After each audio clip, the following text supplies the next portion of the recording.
So, good afternoon, everyone. Absolutely delighted to be closing out the 2017 I-COM Data Hackathon. And so I'm here to represent our team for Germany. We've got a multidisciplinary team here, data management focus, maths focus, business and insights focus. So I'm not going to run you through this again. I think we should all understand this and we should all be aware. But I am going to ask you at the beginning just to stop and think a little bit about whether or not you're considering brand health and social health when you're thinking about how you're spending your media mix, how you're making your investment, and how you're generating scales, and how all of those different variables are playing in together. And I want to come back to this at the end, and I want to show you the solution that we've put together that's going to deliver insights in this area for you and help you understand how these factors are working together for you. So it's been mentioned already, we had a lot of data, right? We focused from the beginning on finding what we believe is a scalable solution that can be reapplied and that can be updated as new data sets come in and as things are modified.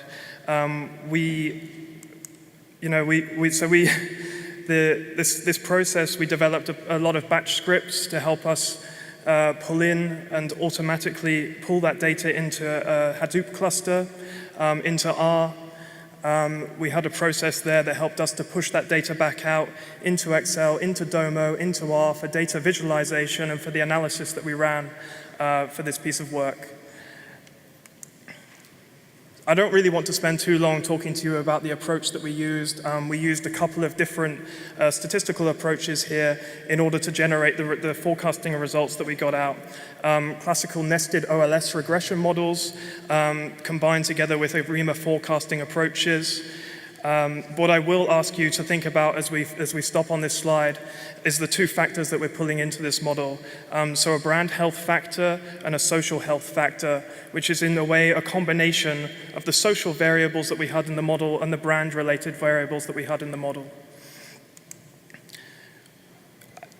So we pulled out a result that was fantastic, and we validated this ourselves by looking back at the data for 2016. It's been validated by the guys here.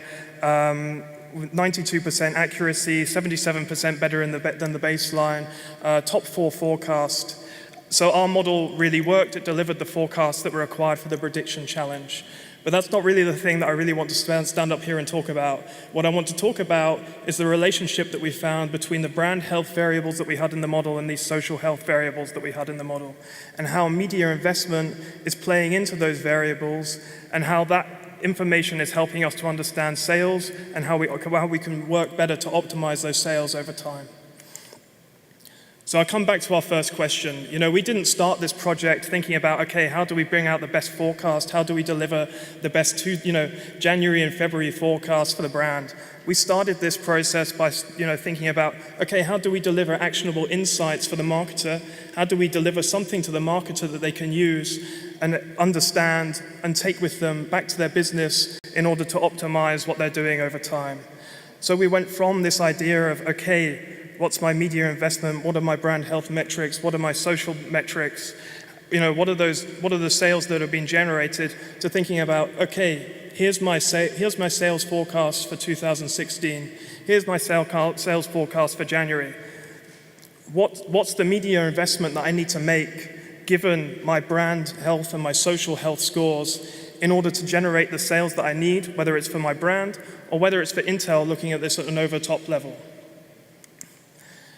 So what we're thinking about here is we're trying, we want to put this data in the hands of the marketer, and we want them to have the power to make these decisions quickly and understand what's going on in real time. What we've put together here is a real-time visualization dashboard, which we're going to shortly run you through, and I'm going to shortly explain to you how this is actually working. So we focus here on ASA to start off with.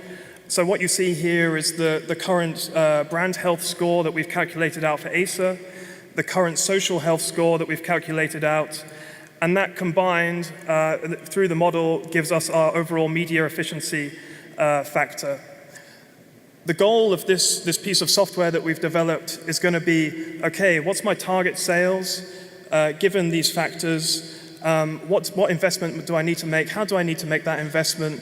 and what's my required budget in order to pull all of that off. So we're going to flip in here to HP. HP 2016, I think, generated sales of something between 3 and 4 billion.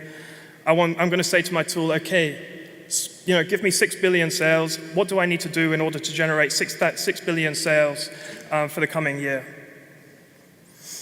Given my current brand health score and my current social health score. Okay, and what we're seeing down here at the bottom is this top number is the investment that would have been made or that we've calculated out based on the historical spends of HP. And what the model's telling us is, okay, we can invest that a lot better and into a slightly different mix with a slightly different seasonality, and we can generate you, a 6.2% improvement on what you're spending here. The really cool thing is, and the really cool thing that we can do here is we can say, okay, look, I know what my brand health score is. What if my brand health score was bigger? What if my brand was stronger?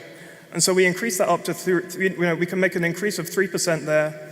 Our brand health score goes up, our media efficiency goes up, and actually what we see overall is that the required media investment there goes down. And so as a tool, whether it's for the brand, obviously this is an incredibly powerful tool because it's helping you to understand what your optimal media mix is going to be and what's required. But also from Intel's point of view, okay, I've got a bunch of different brands here and I have my own sales target.